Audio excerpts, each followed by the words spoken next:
Hello, my name is Amigo Toyota. You killed my father, my mother, my brother, my roommate. Prepare to die! What the hell is happening? Caramba, coño, my eyes! Ah, carajo!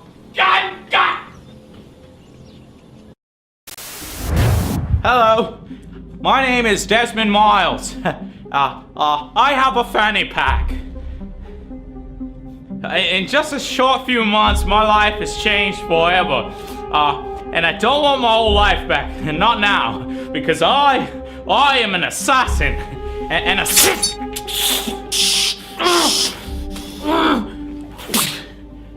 Why don't you shut your face, huh? You talking all the time with the mouth. You shut up. You shut up. And no one like a Desmond anyway, huh? Oh, you gonna blame me, huh? Why don't he shut his face, huh? Oh, fuck you! Look at this shit, fuck this! What the hell is this place, huh? Fuck this place! I'm gonna go back, huh?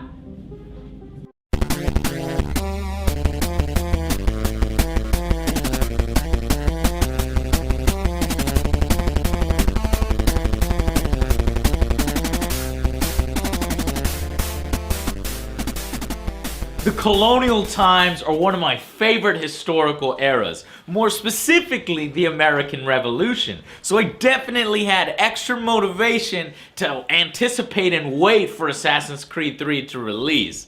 And it was a joy to meet the game's cast of famous founding fathers like Benjamin Franklin, Samuel Adams, and George Washington. Now, of course, it's all fictional. Obviously, you don't play a game like this for its historical accuracy or to study American history.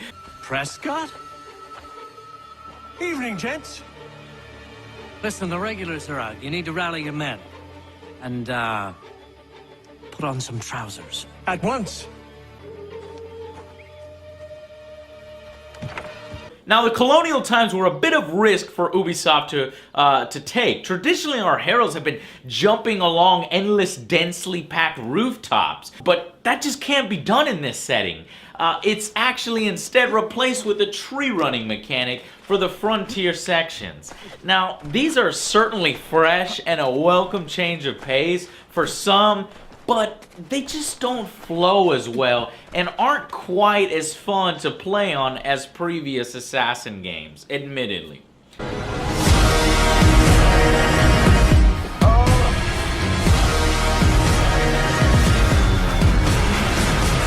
And that's not to say that you can't access rooftops at all. You can. Only doing so is not only harder, it's almost discouraged in this game. Soldiers spot you extremely quickly and demand that you come down with barely any time, especially when your character sometimes sticks to the surfaces you don't want.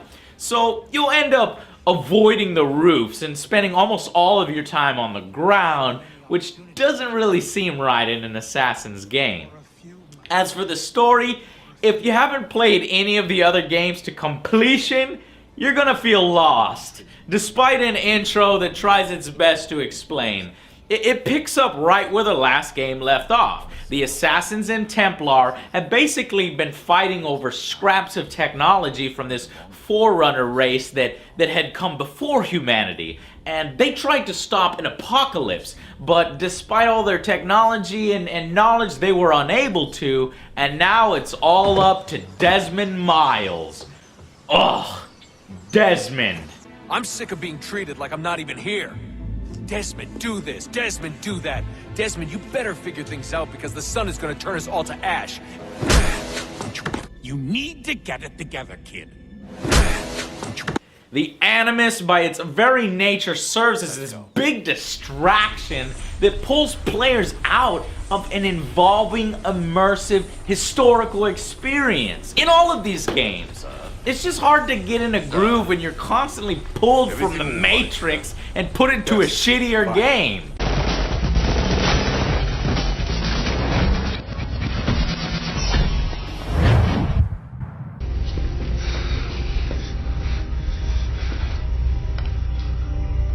Welcome to the real world.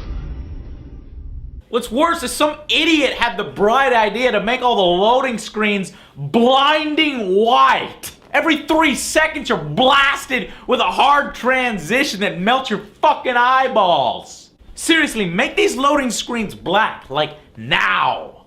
Caramba, coño, my eyes! Ah, carajo! God. So when you get back into the Animus, your first hours are spent in what seems like needless side missions and menial tasks where you assemble a precursor team for an eventual plot twist. Now, fans of the series are gonna see this coming from a mile away. Newcomers probably won't. But in either case, it doesn't have the impact that it should. You all saw that, right? Wow. Wow, indeed. Desmond, you need to keep going. You need to get it together, kid. Well, I'm just going to pretend that this never happened and get back to bringing everyone up to speed on where we stand. Now after that, you play as young Connor, playing with your friends while simultaneously training your tracking, hiding, and hunting skills. And when you return to your village, you find it burning and your mother in great danger. It's the only time the game pulls at your heartstrings and makes you relate to the character of Connor. Unfortunately, it doesn't last. You see, unlike Ezio, all the main characters you play aren't very memorable or likable for that matter. What? I was told you could train me. No. Connor is humorless, he's short-spoken, he's really rather dull. I will not leave, do you hear me? I'm never leaving. Whereas Desmond is just Desmond.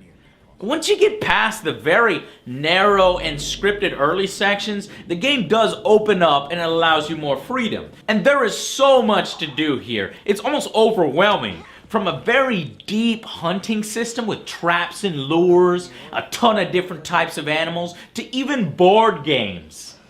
Now the good news is that at best of times, it reminded me of the legendary Red Dead Redemption, only with the verticality of the Assassin's games.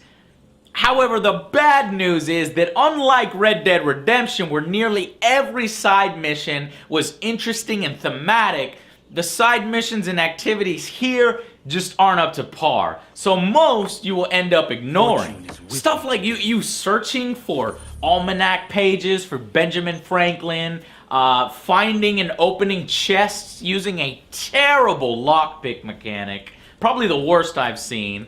Even less interesting is opening underground entrances in the city by following around rats.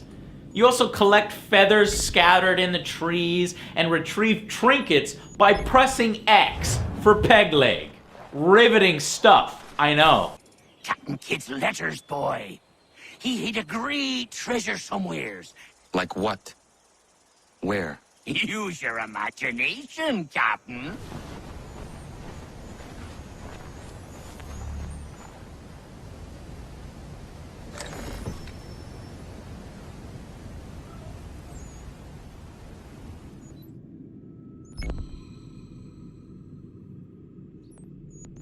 And despite the freedom the game gives you, it still somehow manages to feel very linear, a very linear experience overall. And that's because there's a ton of hand-holding going on in the main missions. You spend far too much time just in forced slow walk sections that we all love, following someone while they spout exposition. And most of the set-piece battles and events are a complete and utter disappointment. I was hoping for a badass payoff like in the trailers where you'd be able to roam free on the battlefield as lines of infantry engage each other in 19th century battle. Fire!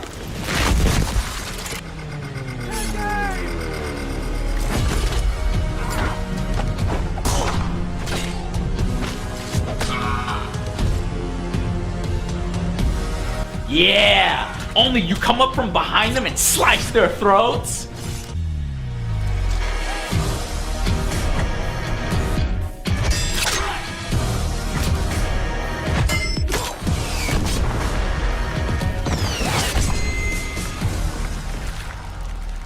Yeah, that's metal.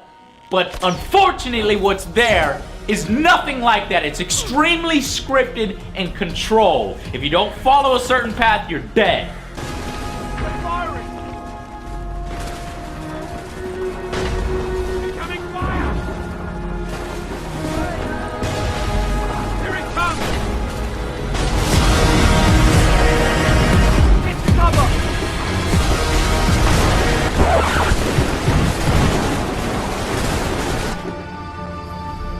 During Lexington, you basically position your horse behind 3 different lines and press X. Wait for the sick. Fire now.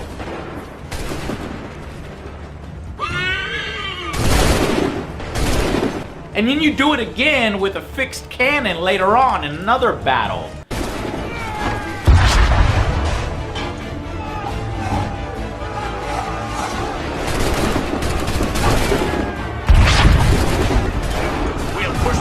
Paul Revere screams directions in your ear as he rides bitch on your horse. I believe we are on course. This way, Connor. Keep going. I believe we are on course. Yes, this is it. This is the way. To the left, Connor. This is it. You have got... Shut up, Paul Revere! It makes it laughable when Connor takes credit for winning these battles and making these events happen in American history. Enjoy your victory, Commander. It will be the last I deliver you.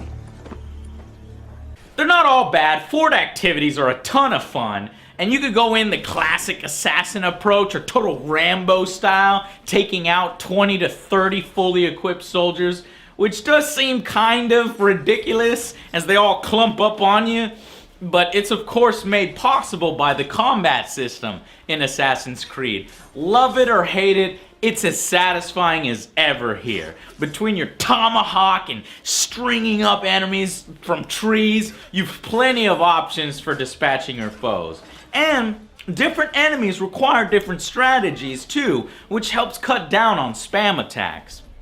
However, it's not going to change any minds, because it's easy as hell for the most part. Just block to win, and watch as countless trained soldiers stare at you and do nothing as you slaughter their oldest friends. Now, it should be mentioned that crafting is an element that's been expanded on. You hire different people around the frontier to come work for you on your homestead, and through them you could do things like gather enough wood to create a barrel. So there's more exciting recipes to find throughout the map, and it's a good way of making some quick cash, but it's underwhelming to say the least. And without much to purchase in the world with that cash, I mean, you can easily beat this game without ever buying a new weapon, so there's really not all that much point to it. However, naval missions are some of the best in any game yet. Finally, something fresh and new. Piloting my first ship on the open seas was fucking amazing. It was thematic. It was just incredible. The sense of being in control of this lumbering vessel as you fire cannons and swivel guns and fight rogue winds to stay on track. There's even a mechanic where you press X to take cover from cannon fire as shrapnel pieces and wood splinters just fly all around you with a whiz of fucking cannons. Battle war! We need to get position! We're under attack! Man of war firing!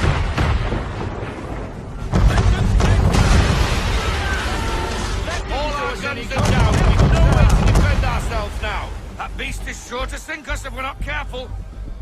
The crew even cheers as you get like critical hits, direct hits on other ships. It's just fucking badass. It's easily the best part of the new game. Where in the bloody hell did she come from? Stay back!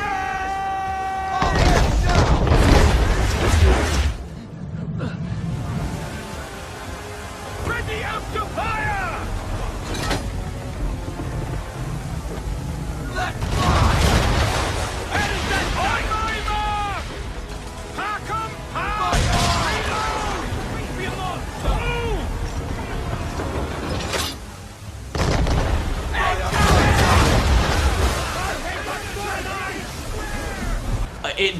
this game does a better job than most other full-blown pirate games. So I hope someone takes this particular concept and execution of naval combat and creates a whole game around it with like exploration and shit. That will be awesome. Finally, we have a fully featured and polished multiplayer mode with extensive tutorials and training, and it offers a unique experience that you really can't find in other games. It's the other best part of Assassin's Creed 3. There's player progression with tons and tons of customization options. You can finally be a female assassin for the first time. And although Ubisoft has found a way to monetize it with microtransactions, I mean, come on, we already paid $60 up front. But for the most part, you can get what you need without paying, so it's fine. It's just annoying to see. There's over 12 modes, though, in multiplayer. Domination and Manhunt among my favorites, and a new cooperative wolf pack mode that has you assassinating a series of targets together as a group, earning more time to keep playing. Almost like Assassin's Creed 3's unique version of a firefight mode, because there's like 25 waves that increase in difficulty as you go. Your objective is to work as a team to reach the next sequence. Score before the timer runs out.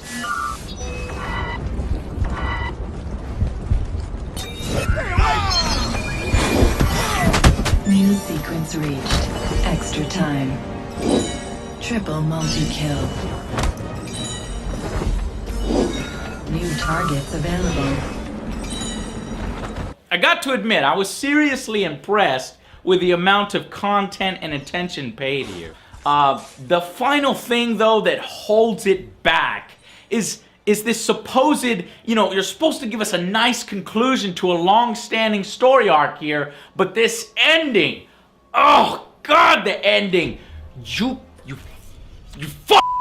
seriously, what is with this year and endings? Why is it so effing hard for a blockbuster AAA game these days to have a damn satisfying, conclusive ending? God forbid you actually have to work hard and keep the series going, or start another self-contained story to keep it going. The ending here, which I won't spoil, as if there's anything to spoil, is that it all hinges on this final choice that he makes. But they don't even bother giving you a choice to make.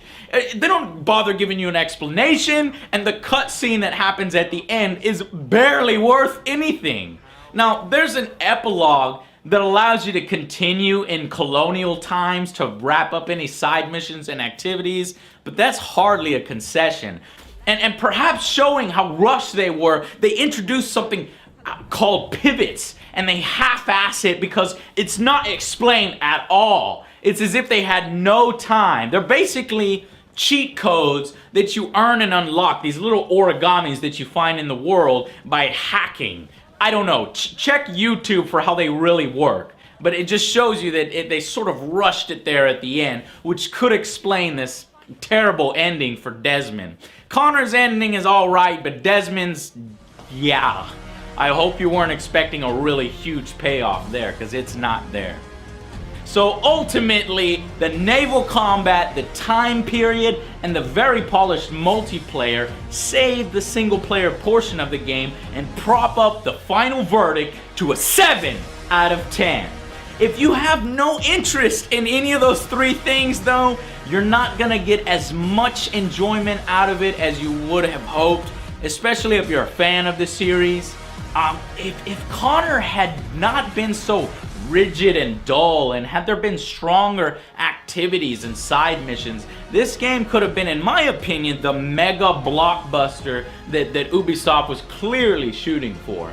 So in conclusion, what can I say? I mean, if you liked all the other Assassin's Creed games, you're probably gonna like this one, even if the main character is not very interesting or likable. And I don't know what they're gonna do if they decide to go do Assassin's Creed 4 in the Civil War or World War II or post-apocalyptic or whatever.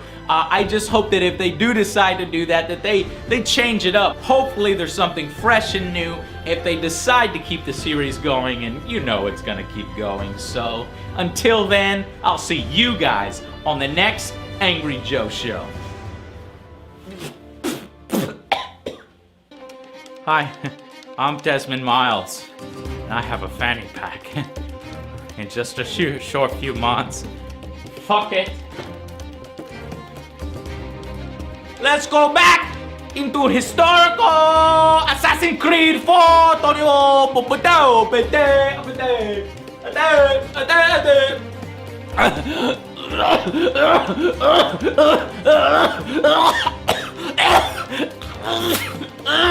Oh, I know he shut his face, huh?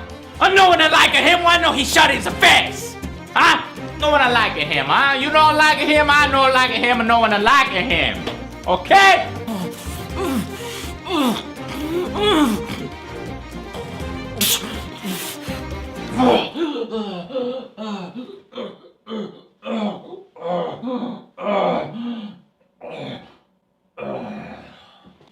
And the Oscar goes to Angry Joe. Thank you.